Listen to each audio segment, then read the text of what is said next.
ठीक है, तो we are going to study AC generator, alternating current generator.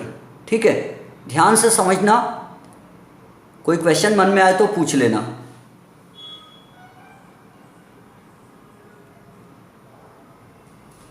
AC generator देखो क्या करेंगे हम। ये है नॉर्थ पोल, हॉर्सशू, ये हॉर्सशू शेप मैग्नेट का हमने यू नहीं शो किया, ये नॉर्थ पोल है, ये साउथ पोल है, ये armature coil A B C D है, रेक्टेंगुलर कॉइल। ए बी वाला जो वायर आया हमने रिंग 1 से, हॉलो सिलेंडर, रिंग 1 क्या है, हॉलो सिलेंडर है, रिंग 1 से हमने इसको टच कर दिया,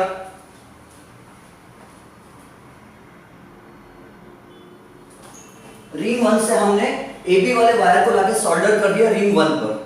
और सी डी वाला जो वायर है, सीडी वाला वायर रिंग 1 को कहीं भी टच नहीं हुआ, रिंग 1 की जो रिंग है गोल सिलेंडर उसके अंदर से जा रहा है लेकिन कहीं टच नहीं हो रहा। सीडी वाला वायर रिंग 1 को कहीं टच नहीं हो रहा और बाद में रिंग 2 पे जाके उसको सोल्डर कर दिया, हमने वेल्डिंग कर दी उसकी। ये ब्रश 1 है, रिंग गोल गोल घूम, the board is not clear. एक ही जन को प्रॉब्लम हो रहा है, सबको प्रॉब्लम हो रहा है, sorry.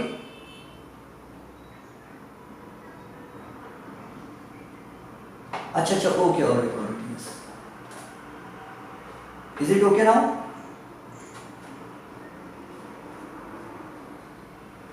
Alright, actually I have to draw 2 diagrams to explain today's topic. आज का टॉपिक समझाने के लिए 2 डायग्राम्स बनाना, इसलिए मैंने एक वाला ना एकदम लेफ्ट में खींच के बना लिया। ऑलराइट, अरे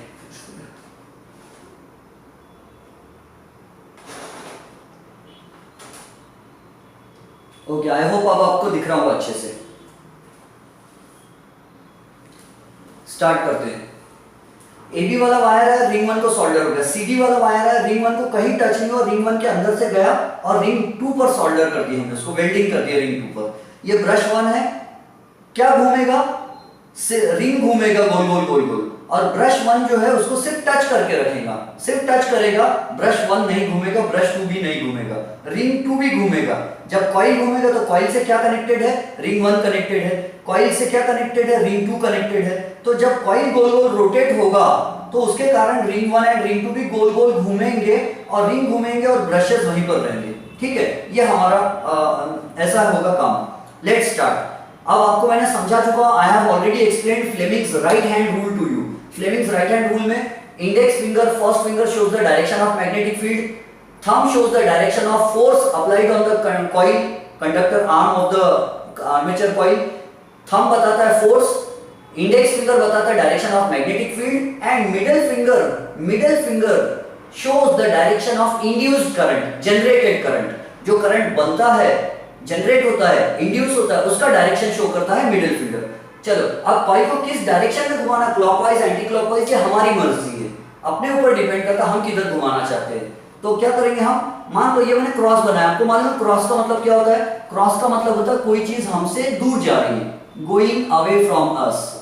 ट्रेन जब हमसे दूर जाती है तो उस पर क्रॉस बना होता है, डॉट लगा के सर्कल बनाए तो इसका मतलब होता है coming towards us, coming towards us, हमारी तरफ आ रहा है। तो ए बी हमारी तरफ आ रहा है और सी डी अंदर जा रहा है। ऐसा क्यों हो रहा है? क्योंकि हम कर रहे हैं, हम घुमा रहे हैं इस कॉइल को, है ना, हम घुमा रहे हैं। तो हमने ए बी को अपनी तरफ लाया, सी डी को अंदर भेज दिया। अब ए बी अपनी तरफ आ रहा है, यहाँ फ्लेमिंग्स राइट हैंड रूल लगाना है। देखो कैसे लगाएंगे, तो ये देखो मेरा इंडेक्स फिंगर क्या शो कर रहा है, direction of magnetic field always from north pole to south pole, outside the magnet, north pole to south pole दिख रहा है। Index finger, first finger, north to south. और अब मैं मिडिल फिंगर नहीं लगा सकता, करंट तो है नहीं ना फिलहाल।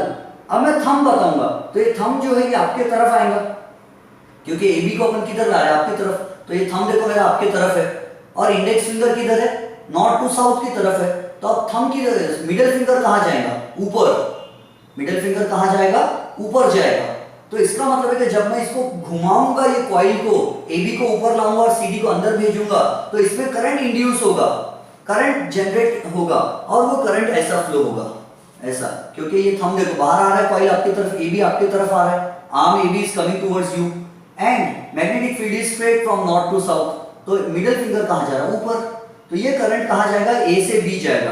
अब ए से बी जाएगा तो हो गया, बी से सी जाना ही पड़ेगा उसको, और कौन सा रास्ता है। अब सी से डी भी उसको जाना ही पड़ेगा, लेकिन हम फिर भी फ्लेमिंग राइट हैंड रूल लगा लेते हैं यहाँ पर। तो देखो मैग्नेटिक फील्ड का नॉर्थ टू साउथ पोल और CD कहाँ जा रहा है? बोर्ड के अंदर। तो थंब कैसा रहेगा? ये जो थंब है मेरा, ये कहाँ रहेगा? बोर्ड के अंदर, बोर्ड के अंदर है। तो मेरा मिडिल फिंगर कहाँ जा रहा है? Look at my middle finger, it is going down. और मिडिल फिंगर क्या बताता है? Direction of induced current. तो ये इंड्यूस्ड करंट जो बना हुआ जनरेटेड करंट वो नीचे जाएगा। और वैसे भी नहीं भी समझा ना तो ये याद रखना कि ये AB में जा रहा था, BC में जाएगा, BC में जा रहा था CD में जाएगा। अभी करंट क्या हुआ मालूम है? A से B, B से C, C से D गया और D से यहाँ आएगा करंट। और D से जब करंट यहाँ आएगा तो रिंग 1 में करंट बिल्कुल नहीं आएगा, रिंग 1 में करंट नहीं आएगा। क्या रीजन है? रीजन ये है कि रिंग 1 को ये वायर CD वाला वायर कहीं भी टच नहीं हो रहा है ना। जैसे ये होल है, समझो ये होल में से मैंने पेन डाल दिया ऐसा, तो ये पेन कहीं होल को टच हो रहा है क्या? नहीं हो रहा। तो वैसे ये जो वायर CD जा रहा है नीचे वो रिंग 1 में कहीं भी टच नहीं हो रहा है। It is going through the whole empty space जो हॉलो स्फीयर है, सॉरी हॉलो सिलेंडर है। Ring 1 is a hollow cylinder, उसके अंदर से जा रहा है और कहां पहुंच गया ये? तो ये पहुंच गया रिंग 2 पर। और यहां से करंट CD से आएगा, जनरेटेड करंट यहां आएगा, फिर ये करंट काय में जाएगा? रिंग 2 में जाएगा। Ring 2 is made up of good conductor, तो ये गुड कंडक्टर वाली रिंग है तो पूरी रिंग में करंट आ जाएगा। और पूरी रिंग में से करंट अब कहां जाएगा? तो ये ब्रश 1, ब्रश 2 में जाएगा, sorry brush 2। And we know the brushes are made up of graphite, है ना, एलोट्रोप ऑफ कार्बन, कार्बन का एक ग्रुप है graphite, and graphite is a good conductor of electricity. तो रिंग 2 में करंट आ जाएगा, रिंग 2 से ब्रश 2 में करंट आएगा और ब्रश 2 से करंट ऐसा निकल के यहां जाएगा और ऐसा जाएगा गैल्वेनोमीटर में से जाएगा करंट। जैसे गैल्वेनोमीटर में से करंट जाएगा तो गैल्वेनोमीटर का कांटा घूमेगा, इट विल शो डिफ्लेक्शन, वो डिफ्लेक्शन देगा 2 मिली एम्पियर, 3 मिली एम्पियर, जितना भी करंट होगा वो बताएगा। और उसका डायरेक्शन भी रहेगा एक पर्टिकुलर, गैल्वेनोमीटर एक पर्टिकुलर डायरेक्शन में घूमकर बता देगा कि करंट बना है करके। और फिर ये करंट यहां से आएगा, B2 से निकलेगा और ये करंट ऐसे आते आते करंट कहां जाएगा? B1 तक जाएगा। ठीक है, करंट कहां से कहां गया? इस बार B2 से करंट आया और B1 में गया। ध्यान से समझना, इस पर कंफ्यूजन होगा जब मैं नेक्स्ट डायग्राम ड्रॉ करूंगा ना, थोड़ी प्रॉब्लम हो सकती है समझने में। वरना फिर से एक बार, AB को हमने ऊपर लाया, ये थंब ऊपर आ गया, मैग्नेटिक फील्ड का डायरेक्शन नॉर्थ टू साउथ है, तो करंट इंड्यूस्ड करंट जो बन रहा है वो मिडिल फिंगर की डायरेक्शन में बनेगा ऊपर। तो A से B करंट जाएगा, B से C जाएगा। यहां पर फ्लेमिंग्स राइट हैंड रूल फिर से लगा लिए CD में, तो मैग्नेटिक फील्ड ऐसी है, थंब अंदर है, करंट नीचे बनेगा। तो करंट C से D जाएगा, D से जाएगा, रिंग 1 में कहीं भी टच नहीं होगा, रिंग 2 में जाएगा करंट, रिंग 2 में से करंट ब्रश 2 में जाएगा और ब्रश 2 से निकल के गैल्वेनोमीटर में जाएगा। तो इट विल शो डिफ्लेक्शन, कांटा घूमेगा गैल्वेनोमीटर का, जितना ज्यादा कांटा घूमेगा हम समझ जाएंगे उतना ज्यादा करंट जनरेट हुआ है। दूसरी बात, कांटा एक पर्टिकुलर डायरेक्शन में घूमेगा, फिर ये करंट होते होते B1 में जाएगा। तो अभी करंट AB कहां जा रहा है? AB बाहर आ रहा है और CD बोर्ड के अंदर जा रहा है। ठीक है, तो ऐसा होते समय क्या होगा? तो पहली बार अभी करंट का direction in the external circuit, direction of current in the external circuit, external circuit यानी B1 और B2 के बीच में करंट कहां जा रहा है? कहां से कहां जा रहा है करंट? B2 से निकला और B1 में गया, है ना। करंट कहां से गया? ये B2 से निकल के B1 में गया। ये हो गया एक डायग्राम से मैंने आपको एक छोटी सी कहानी समझाया। Now I will draw another diagram. इस डायग्राम का चाहे तो स्क्रीनशॉट ले लो आप, if you want to take a screenshot take it. इसका भी एनिमेशन, हाँ इसका भी एनिमेशन दिखाऊंगा मैं आपको, डोंट वरी। AC जनरेटर का भी एनिमेशन दिखाऊंगा मैं आपको, क्योंकि इमेजिन करना मुश्किल होता है ना कुछ स्टूडेंट्स के लिए। So I will definitely show you the animation, but don't totally depend on it. थोड़ा ऐसा भी समझने की कोशिश करो, समझ गया तो बहुत अच्छी बात है, नहीं समझा तो कोई प्रॉब्लम नहीं, हम एनिमेशन देख के समझेंगे। चलो, अब इसी का मैं दूसरा रूप बनाता हूं, दूसरा डायग्राम। स्क्रीनशॉट ले रहे होंगे तो ले लो। फिर उसके बाद देखो, ये बीच में से पार्टीशन दे देता हूं मैं। Now I am drawing another diagram. ये नॉर्थ पोल है and here this is the south pole. ये इसके बाद क्या होगा? आफ्टर हाफ रोटेशन के बाद क्या होगा वो समझाने के लिए मैं बना रहा हूं। Shall I move the screen camera towards second diagram? हाँ यस वही पूछ रहा था मैं। चलो अब देखो सेकंड डायग्राम में क्या होता है, थोड़ी सी फर्स्ट को भी नजर में रखो so that you can compare. 1 minute. Alright, अब देखो इसमें क्या होगा। Again I am drawing the same diagram, वही वाली डायग्राम। ये है रेक्टेंगुलर आर्मेचर कॉइल ABCD, है ना। A B C D armature coil है। अब इसके आगे का इमेजिनेशन, अच्छा इसके आगे का इमेजिनेशन देखो अब क्या होगा। आधा रोटेशन हो गया, ए बी पहले क्या कहाँ आया ऊपर, सी डी कहाँ गया अंदर, तो ये कॉइल पहले ऐसा ऐसा घूम के ऐसा आया, खड़ा हो गया ऐसा, फिर इधर चला गया। तो आफ्टर हाफ रोटेशन, आधा रोटेशन होने के बाद देखो ये मेरा हाथ का काला पार्ट है, ऐसा घूम के गोरा पार्ट आ गया, आधा घूम गया हाथ हाफ। वैसे ही ए बी राइट में चले जाएंगे और सी डी लेफ्ट में आएगा। तो जब ए बी राइट में जाएगा तो ये देखो ए राइट में आ गया और ये बड़ी बी लेफ्ट राइट में आ गई और ये सी लेफ्ट में आ जाएगा आफ्टर हाफ रोटेशन, और ये डी है। ठीक है, ये कब की बात है, आफ्टर हाफ रोटेशन। कॉइल ने आधा चक्कर कंप्लीट किया, अभी आधा चक्कर, यानी ऐसा था इधर आया ऐसा और ऐसा हो गया। तो उसके बाद क्या होगा, ए बी आ गया। अब ध्यान से समझना ए बी वाला जो रिंग है वो कैसा दिखेगा। आधा चक्कर घूमने के बाद ये सोल्डर का जो जॉइंट है ना, वेल्डिंग वाला जॉइंट, वो देखो कहाँ आ गया। पहले ये देखो सोल्डर का जॉइंट लेफ्ट में था यहाँ, अरे यार क्या हुआ, अच्छा बैटरी डाउन का नहीं है, 30% है बैटरी, फिर क्यों क्लिक क्लिक कर रही है। चलो ठीक, लेट्स प्रोसीड। तो सी क्या बोल रहा था मैं, हाँ ये देखो ये सोल्डर का जॉइंट कहाँ आया, लेफ्ट में था, ए बी वाले का जॉइंट लेफ्ट में था। अब ए बी वाले का जॉइंट कहाँ आ गया, राइट में। क्यों, क्योंकि कॉइल घूमा तो उसके साथ रिंग भी घूमी, रिंग भी गोल घूम गई, रिंग रोटेट हो गई। और सी डी वाले का वायर देखो, सी डी वाले का वायर पहले भी ए बी के रिंग 1, ये क्या है, दिस इज रिंग 1, ये रिंग 1 है, कटोरी रिंग 1। और ये रिंग 1 के वैसे भी पहले भी हमको मालूम है रिंग 1 के अंदर से आ रहा था, ये अभी भी रिंग 1 के अंदर से आया। और इसका जॉइंट देखो कहाँ आ गया, सीडी वाले वायर का सोल्डर देखो जॉइंट कहाँ है, लेफ्ट में, पहले कहाँ था, राइट में था। अब ये कॉइल जब गोल घुमा ऐसा होके खड़ा हुआ और फिर ऐसा हो गया, तो ये रिंग भी गोल घूमी अपनी जगह पर, at its own place the ring also rotated, ring rotate हुई, गोल घूमी, इसीलिए यहाँ का इधर पहुंच गया और इधर वाला इधर पहुंच गया, सोल्डर का जॉइंट है ना, सीडी वाला इधर आ गया, तो जॉइंट को लेके पूरा कटोर पूरी रिंग को घुमाया उसने, तो ये रिंग हो गई। ठीक है, here I will label it as ring 2, this is ring 2। अब इस डायग्राम में इसके आगे की कहानी देखो, व्हाट विल हैपन। और ब्रश कहाँ गया, पहले ब्रश 1 यहाँ था, अभी भी कहाँ है ब्रश 1, वहीं पर है, ब्रश 1 अभी भी अपनी जगह पर है। और ब्रश 2 पहले जहाँ था अभी भी ब्रश 2 वहीं पर है, ये ऐसा हो गया। And this here is the galvanometer, ये गैल्वेनोमीटर का काटा है। अच्छा इसको बीच में नहीं शो करना चाहिए, इसको कहीं तो भी शो कर देते हैं। अब मैं लॉजिक नहीं लगा रहा हूँ, मैं इलॉजिकली इसका डायरेक्शन जो है ना, करंट ऐसा जा रहा है तो मैं इलॉजिकली इसको इधर दे देता हूँ, है ना। हालांकि इसके पीछे रूल है, किधर काटा घूमेगा गैल्वेनोमीटर का, वो रूल अप्लाई करके हमको पता करना चाहिए कि सही लेफ्ट में रोटेट होगा या राइट में। लेकिन मैं यहाँ कोई रूल नहीं लगा रहा, मैं अंदाजी टोला मारते रहो, लेफ्ट में रोटेट होगा समझो। करंट B2 से कहाँ जा रहा है, B1। और सेकंड वाले में क्या होगा मालूम है, करंट B1 से B2 जाएगा। अब करंट का डायरेक्शन अलग होगा तो गैल्वेनोमीटर का पॉइंटर भी अलग डायरेक्शन में रोटेट मारेगा, है ना। गैल्वेनोमीटर का जो कांटा है pointer, it will rotate in a different direction. Board blur हो रहा है, no problem. I will open the Microsoft window, मैं मेरे क्लास की विंडो खोल लेता हूँ, शायद नेटवर्क कुछ आपको बेनिफिट देगा। लेट्स सी, दिख रहा है कुछ थोड़ा बहुत, ब्लर हो रहा है, अभी भी ब्लर हो रहा है। Okay, so what can I do now.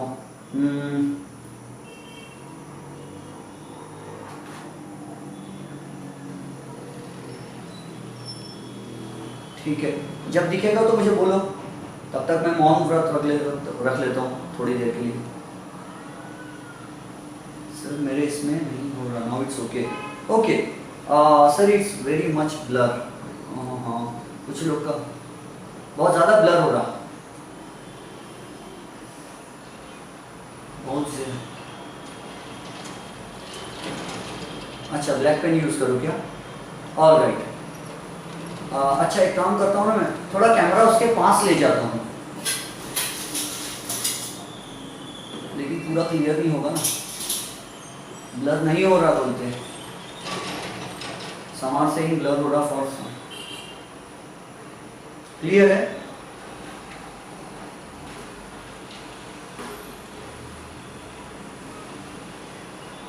Clear है? Okay, alright, don't worry, clear होगा या नहीं भी होगा तो डोंट वरी अबाउट इट, क्योंकि मैं ना साइड में मैं दूसरे फ़ोन में भी रिकॉर्डिंग कर रहा हूँ। ओके, चलेगा चलेगा। लिसन, अब सुनो ध्यान से। See apply, we will apply the logic. फिर से हम कॉइल को कौन सी डायरेक्शन में घुमाएंगे? We will not change the direction of rotation of the coil, है ना। हम फिर से इसको ऊपर लाएंगे। पहले हमने क्या किया था? लेफ्ट वाले को ऊपर लाया था, पुरानी डायग्राम को याद करो। हमने पुरानी डायग्राम में लेफ्ट वाले को ऊपर लाए थे और राइट में जो भी था, पहले सीडी था राइट में। अब जो भी होगा हमने एक रूल बना लिया कि हम इसको एक ही डायरेक्शन में घुमाएंगे। जो लेफ्ट में है वो ऊपर आएगा, जो राइट में है वो नीचे जाएगा, यानी ऐसा ही घूमेगा, ऐसा। ठीक है, उसका direction of rotation of coil does not change, हम चेंज नहीं करेंगे। पहले वाले में भी हमने वैसे ही किया था। अब ध्यान से समझो, यहां लगाओ फ्लेमिंग्स राइट हैंड रूल लगाओ। फ्लेमिंग्स राइट हैंड रूल लगा के मुझे कोई बता के बताओ, करंट सी से डी जाएगा या डी से सी जाएगा? Can you apply the rule? आपके लिए मुश्किल, फिर से ब्लर हो रहा है। 2-4 मिनट का तो सवाल है, 5 मिनट, अगर 5 मिनट नेटवर्क साथ दे देता तो हमारा काम हो जाता था। ठीक है, थोड़ा थोड़ा तो दिख रहा है ना?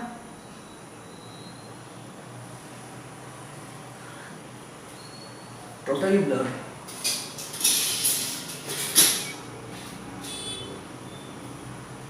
कैमरा ऑफ करके, अच्छा सी से डी जाएगा करंट। Yes, very good. अच्छा, Rohan is saying everything is good. अच्छा, डोंट वरी, पहले मुझे थोड़ा देर पढ़ाने दो, फिर बाद में मैं ये बताता हूँ आपको, इसको समझाता हूँ अच्छे से। ब्लर का प्रॉब्लम अभी ध्यान मत दो उस पर, है ना। सिर्फ ये ध्यान दो, मैं जो समझा रहा हूँ वो सुन लो, ऐसे ही अंधे बहरे गूंगे समझ के सुन लो, क्योंकि पता है साइड में मैं उसका रिकॉर्डिंग भी कर रहा हूँ। I am using another phone, मेरे दूसरे फोन में उसका वीडियो बन रहा है, फिर मैं वो यूट्यूब पे अपलोड कर दूंगा, तो यू कैन वॉच इट, है ना। तो नेटवर्क को अभी जाने दो। लिसन, अब फ्लेमिंग्स राइट हैंड रूल लगाएंगे हम इस वाले में, राइट वाले डायग्राम में। After half rotation, after half rotation क्या हुआ? सी और सी डी इधर आ गया, ए बी उधर चला गया। अब यहाँ देखो मैग्नेटिक फील्ड का डायरेक्शन, ये this is my right hand. Magnetic field का डायरेक्शन कहाँ है? Index finger from north to south. और ये किधर आ रहा है? सी डी किधर आ रहा है? आपके तरफ आ रहा है। तो दिस इज, देखो थंब आपके तरफ आ रहा है। What does thumb show? Thumb show the direction of force that we are applying on C D, या डायरेक्शन ऑफ मोशन भी बोल सकते हैं आप। तो सी डी हम आपके तरफ आ रहा है, मैग्नेटिक फील्ड ऐसी है, तो करंट कहाँ जाएगा? ऊपर। करंट कहाँ जाएगा? ऊपर।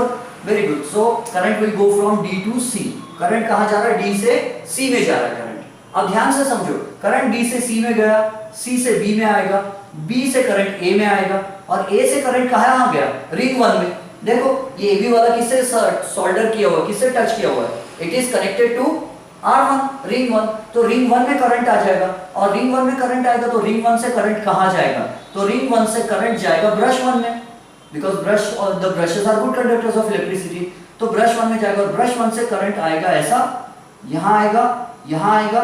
Then galvanometer will show deflection. मान लो उसका कांटा राइट की तरफ घूम जाता है, समझो बाय सेम अमाउंट ना, अमाउंट भी सेम होना चाहिए, जितने डिग्री, जितने एम्पियर मिली एम्पियर लेफ्ट में घुमा उतना मिली एम्पियर राइट में घूमना चाहिए। बट एकदम बारीकी से मेरी गलती मत निकालना, मैं रफ बना दे रहा हूँ ये सब। तो सी यहाँ से करंट B1 से आया and it is going towards B2। Current B1 से B2 की तरफ गया। तो पहले कहाँ था? जब कॉइल का CD, अब मैं इसको थोड़ा दूर से दोनों को हम कवर करने की कोशिश करते हैं, दोनों डायग्राम्स को देखने की कोशिश करते हैं। Look at both the diagrams. देखो पहले क्या हुआ था? AB यहाँ था, AB को हमने ऊपर लाया था, तो करंट कहाँ फ्लो हुआ? AB इधर था और CD इधर था। तो पहले क्या हुआ? ये जो AB है, मेरा हाथ काला वाला हाथ, ये AB ऊपर आया, CD ऐसा था, तो ये ऐसा हुआ, फिर ऐसा हो गया, ऐसा हो गया, आधा रोटेशन हुआ। तो आधे रोटेशन में करंट कहाँ से आया? B2 से B1। फिर आधा रोटेशन होने के बाद क्या हुआ? AB इधर चला गया और CD इधर आ गया। तो ये देखो, ये सेकंड डायग्राम में CD इधर आ गया, अब ये हाथ ऐसा रहेगा, CD इधर आ गया और AB उधर हो गया। अब हम फिर से इसको आगे और घुमा रहे, इसको हम ऐसा घुमाएंगे, ऐसा, ये खड़ा हो जाएगा, फिर ऐसा, फिर से काला हाथ आ जाएगा मेरा, तो ये और हाफ रोटेशन हो जाएगा। पहले काला हाथ ऊपर था, ऐसा, ये घूमते घूमते ऐसा हुआ, खड़ा हुआ, फिर ये ऐसा हो गया, गोरा वाला हाथ आ गया।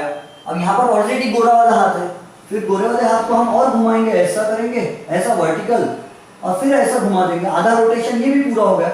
यहाँ आधा चक्कर घुमा और यहाँ आधा चक्कर घुमा।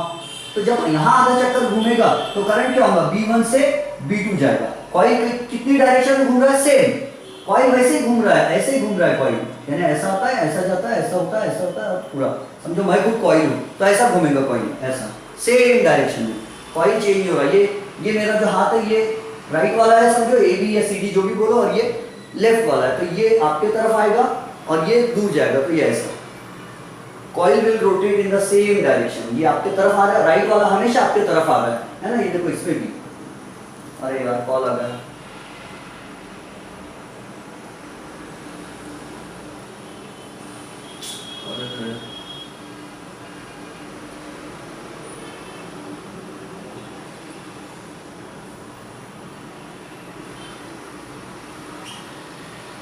Okay students, listen.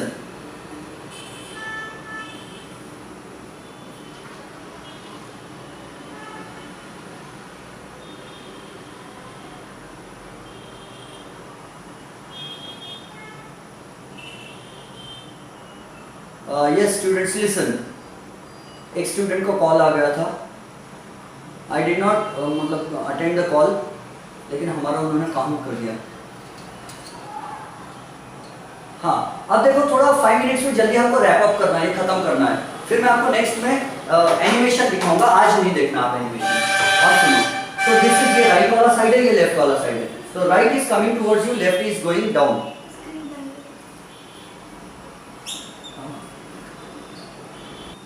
Okay students, now see I am showing you the animation. You will learn about an AC generator. An AC generator is an electric generator that converts mechanical energy to electrical energy. See students, I am showing an animation to you. In this module, you will learn about an AC generator. An AC generator is an electric generator that converts mechanical energy to electrical energy in the form of an alternating EMF or alternating current. Working principle of an AC generator. An AC generator works on the principle of electromagnetic induction. In electromagnetic induction, when there is a relative motion between a coil and a magnetic field, an electric current or EMF is induced in the coil. Parts of an AC generator. An AC generator has an armature ABCD. It is a rectangular coil with many turns wound around a soft iron core. A shaft. It can be rotated rapidly.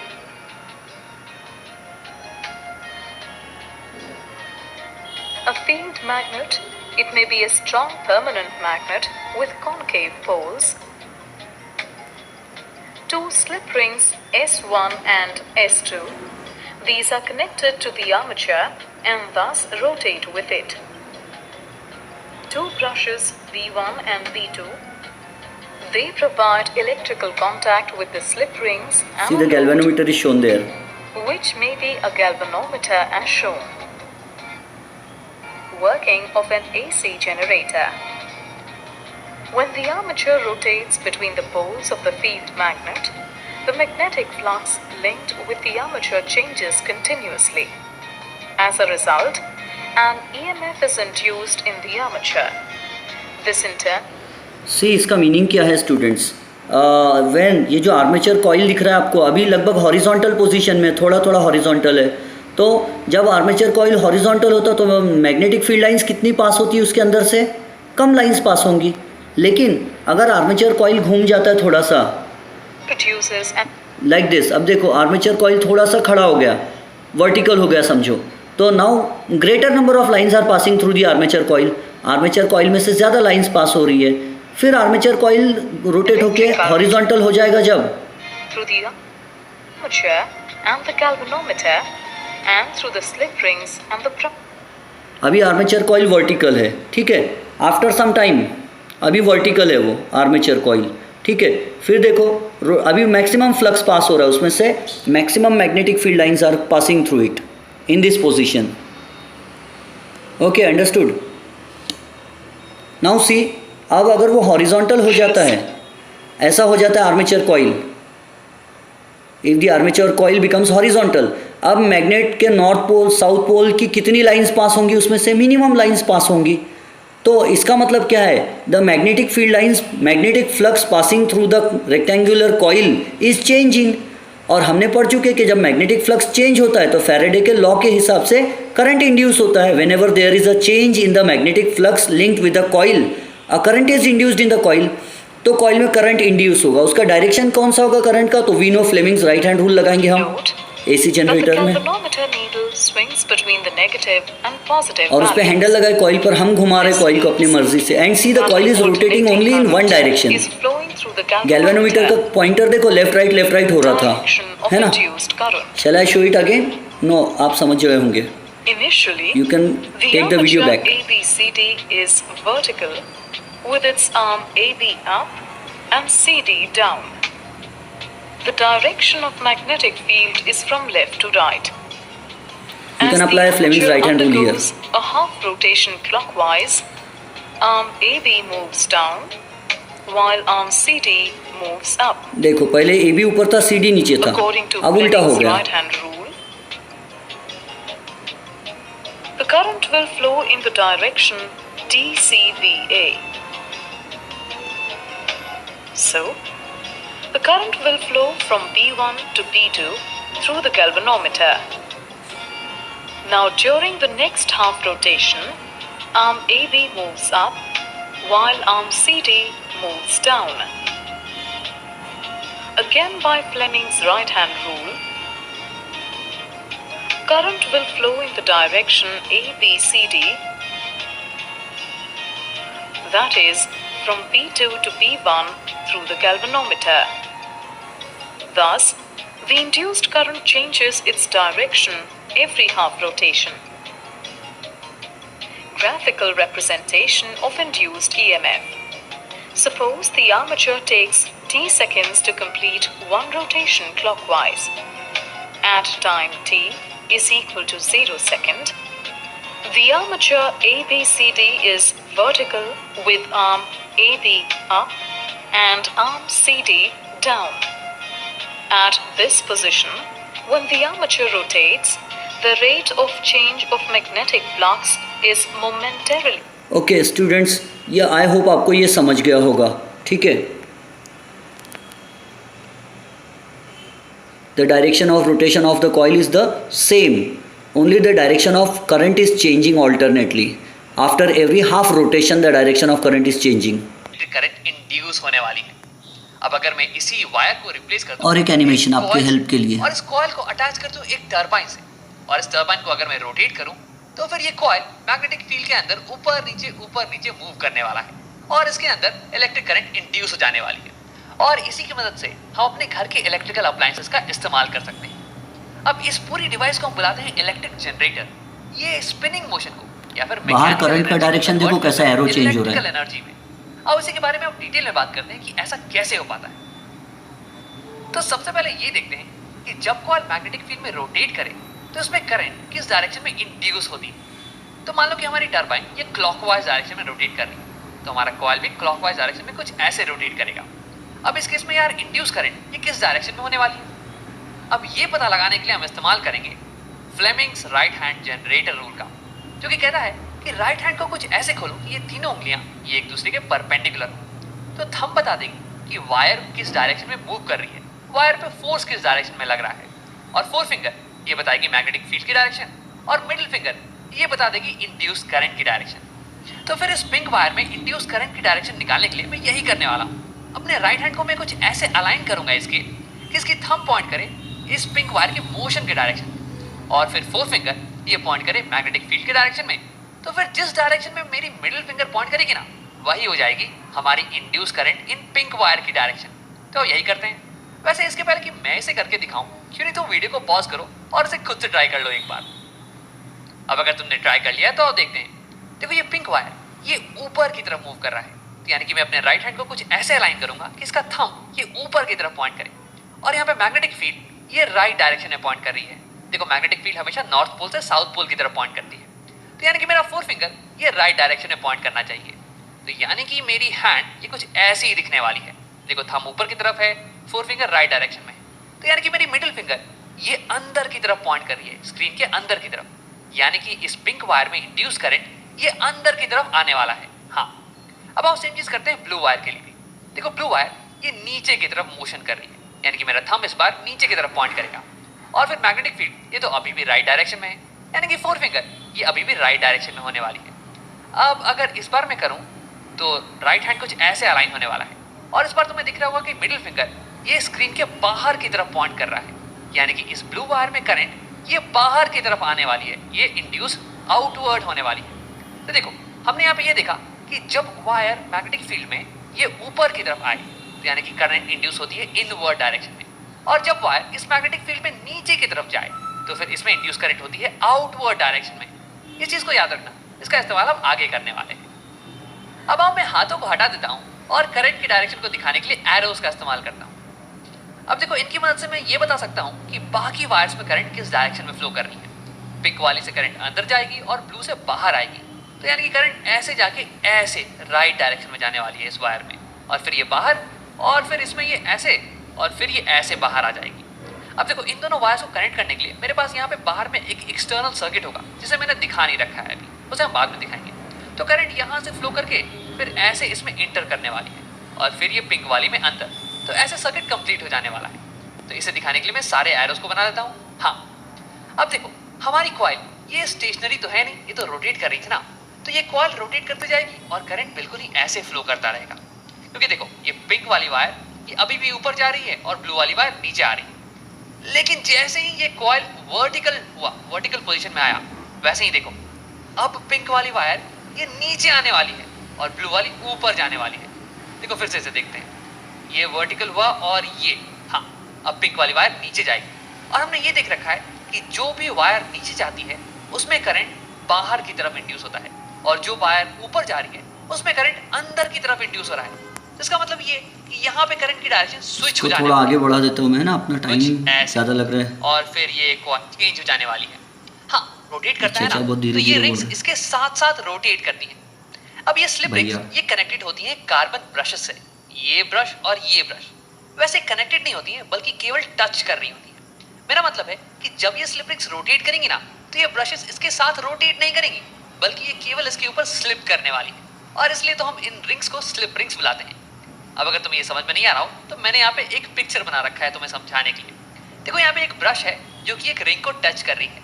अब अगर ये ring rotate करेगी ना, तो ये brush इसके साथ साथ रोटेट नहीं करने वाली है, बल्कि ये केवल उसके ऊपर स्लिप करती रहेगी। तो यहाँ पे हमारा सर्किट तो कंप्लीट हो चुका है। देखो यहाँ पे ब्लू वाले वायर से करंट आएगी और फिर ये जाने वाली है इस ब्लू वाले स्लिप रिंग में। देखो ये वायर केवल एक स्लिप रिंग से कनेक्टेड है। ठीक है स्टूडेंट्स, हमारा टाइम होता आ रहा है, ट्रांसफर हो जाने वाली है बाहर की so circuit we'll because of listen to this carbon him brush, for only और some उसके बाद time. फिर करंट यहाँ से यहाँ जाएगी इस कार्बन ब्रश में, और फिर ये करंट को ट्रांसफर कर देने वाला है इस पिंक वाले स्लिप रिंग में, और ये पिंक वाला स्लिप रिंग ये केवल कनेक्टेड है इस वायर से, तो इसलिए करंट केवल इसमें जाने वाली है। तो ऐसे हमारा हो गया सर्किट कंप्लीट। अब हमारा कॉइल अगर रोटेट करने लग जाए एक हद तक, तो फिर एसी को ट्रांसमिट करने में ज्यादा फायदा है compare to unidirectional current या फिर डीसी, इसलिए हमारे घरों में एसी करंट ही आता है। इन येस्टरडेज क्लास मैंने आपको समझाया कि ऑल्टरनेटिंग करंट को दूर दूर तक कैसे सप्लाई किया जा सकता है ना। डीसी को सप्लाई करने में प्रॉब्लम होती है, लेकिन ऑल्टरनेटिंग करंट को ट्रांसफार्मर्स की यूज से हम कर सकते हैं ना। मैंने समझाया कोराडी में ट्रांसफार्मर होगा, पावर स्टेशन के पास स्टेप अप ट्रांसफार्मर होगा जो वोल्टेज बढ़ा देगा, करंट कम कर देगा। हमारे नागपुर में स्टेप डाउन ट्रांसफार्मर होगा हमारी कॉलोनी में, जो वोल्टेज को कम कर देगा, 220 के आसपास ला देगा और करंट को बढ़ा देगा। सो ट्रांसफार्मर के मदद से करंट को एसी ऑल्टरनेटिंग करंट को कैसे दूर दूर तक सप्लाई करते हैं, तो मैं आपको कल ही समझा चुका हूँ, इसका मैथमेटिकल प्रूफ भी और समझा भी दिया एग्जांपल्स के थ्रू। हमारे मोबाइल फ़ोन के चार्जर में ट्रांसफार्मर होता है, तो alternating current can be easily इसका वैल्यू हम चेंज, मतलब वैसे तो इसका ऑलरेडी वैल्यू कम ज़्यादा होता है, लेकिन हम ऑल्टरनेटिंग वोल्टेज को कम ज़्यादा कर सकते हैं। आई होप, चलो वो जाने दो। आई होप कि आपको ये एसी जनरेटर समझ गया होगा। Have a nice time. Enjoy studies. This is Ejaz Sir's Maths Academy and I am Ansar Sir. Bye bye.